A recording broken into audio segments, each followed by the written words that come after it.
There's nothing like a Toyota, baby. What's going on, Shields Media family? Today, we're actually going to be having a lesson in gratitude about how to actually and truly appreciate the vehicle that you have at this moment. Yes, that vehicle right there in your driveway, that vehicle in your garage, that vehicle that you get upset with every single day, that vehicle that gets you to work from A to B. Yes, we're talking about warts and all, how to appreciate the vehicle, dirt and all. How do you actually be okay with what you have, guys? Let's talk about it in today's video because I feel like a lot of people have lost sight of what it means to have basic luxuries, especially in the positions that we're in. We often take these things for granted, and we're going to go ahead and take it back to the basics in today's video. So guys, I was thinking, how many times have you actually stopped what you were doing and were grateful for the vehicle that you're able to drive every single day? I just finished booking a headlight restoration and a tinting appointment for my 2012 Toyota Camry. And I started to really realize how many of us actually are grateful for the vehicle that we drive every day. How many of us are grateful that we don't have to wait in the rain or wait for bus stops or wait for public transportation in order to get to A to B? This is where you should start whenever you're having a bad day about how you're behind in life or how other folks have more than you. Start from the very bare minimum about how blessed you actually are. For me, I love to have a fully paid off car. I paid $7,000 for this car at 150,000 miles, and it was a great vehicle. It was a great steal for me, and I have over 30,000 extra miles on the vehicle today. It was absolutely an excellent purchase, and every time I look at this vehicle, I get that feeling of accomplishment. I get that feeling of being proud. I don't give a crap that it's a 2012. I don't give a crap that to most people it's a 10-year-old car. I love the vehicle, and that's what truly matters. I feel like, too, it's all about what a vehicle is. A vehicle, at the end of the day, it's a tool, guys. It's 4 wheels and a motor. It helps you get around town. It helps you go on vacations. It helps you go on trips. It helps you get to work. It helps you get from A to B.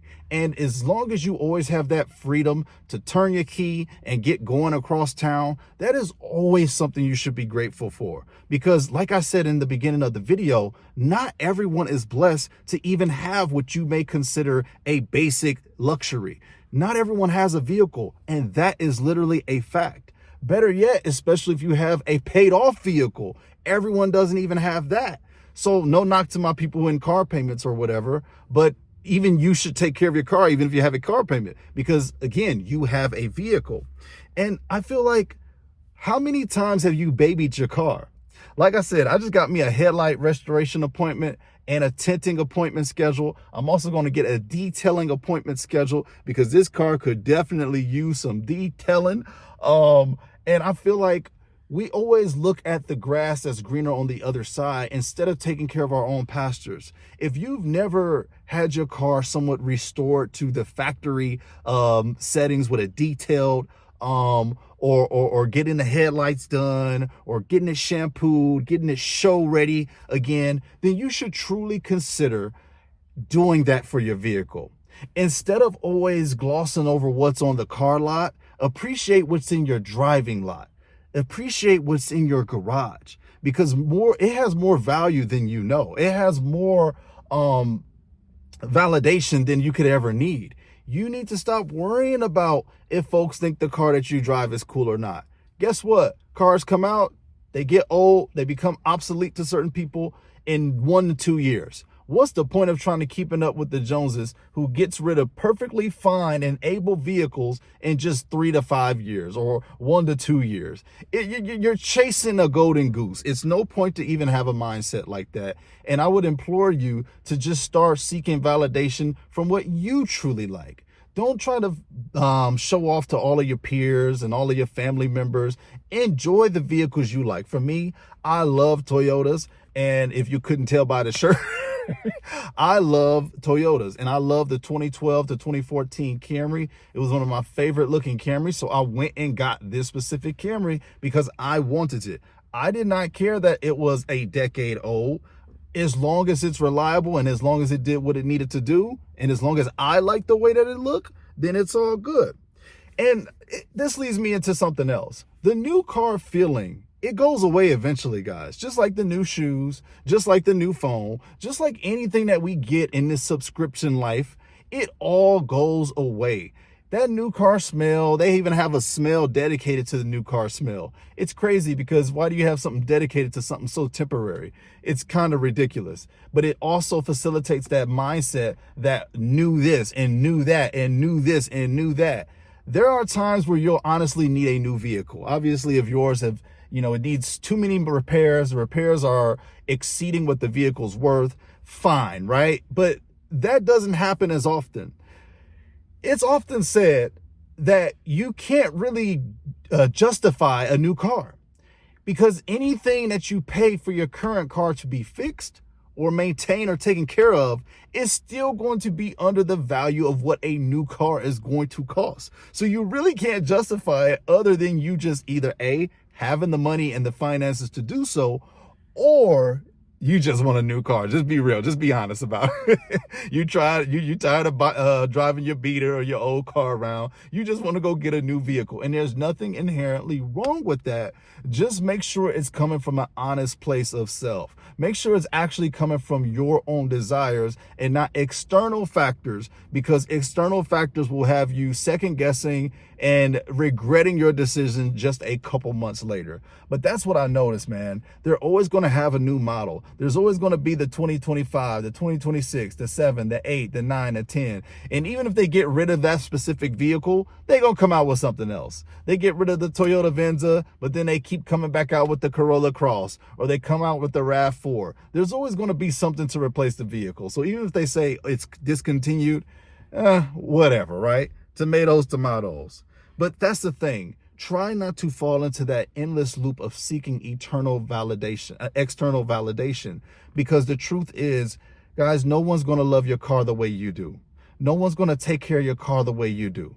So it's up to you to start appreciating what you have, because no one's going to take care of it. Why don't you book that appointment to get it detailed? Why don't you get on it and work on it? Oh, and that leads me to my next point. Working on your car is one of a surefire ways to start appreciating what you have.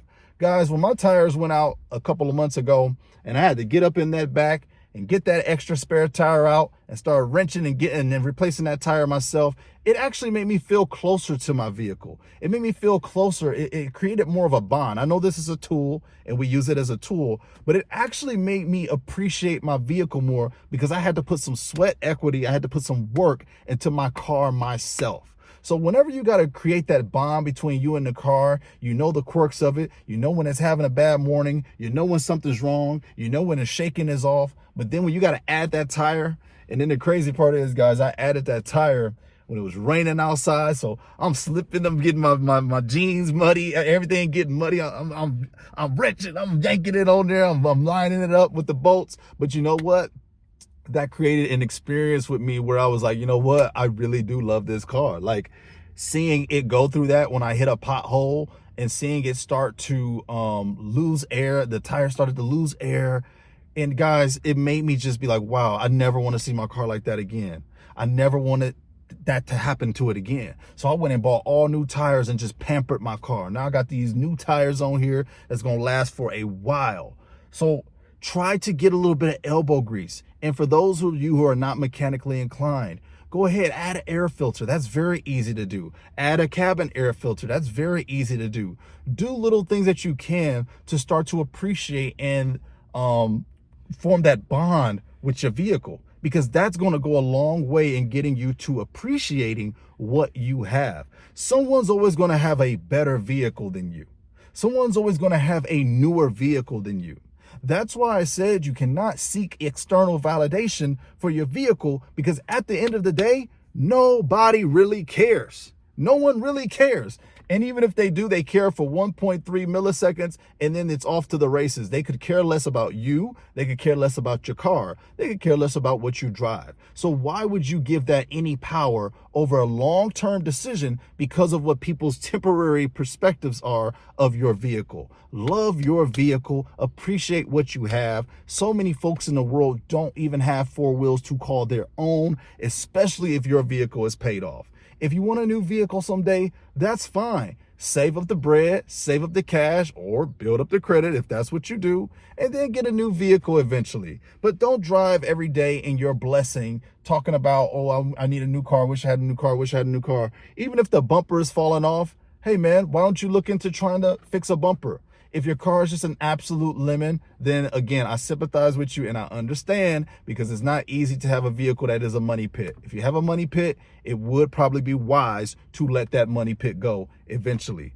But if you're like most of us and you're just driving around in the car and you're looking at the other ones like, man, I want that one, I want that one, you should perish the thought. You should actually start where you are and start appreciating the vehicle that you have currently today. I love this vehicle. This is my YouTube partner right now. I make most of my content in this vehicle, and it really helps me. I mean, it really comes through for me. So this vehicle will always be even a part of my journey, because this is my quiet place when it comes to creating content for you guys. So I just wanted to try to give you guys a little bit of a solace that you're where you're supposed to be right now. And if you want to go somewhere else, put in the due diligence, put in the work, save up the bread, and then get you another vehicle. But stop letting society tell you that you suck. Stop letting society tell you that you're a lame because of your car. If you couldn't see how ridiculous that sounds, we're not in high school no more, guys. Perish the thought. Get over that. If your friends don't like you in your car, get new friends or just get rid of them. I love you guys. God bless.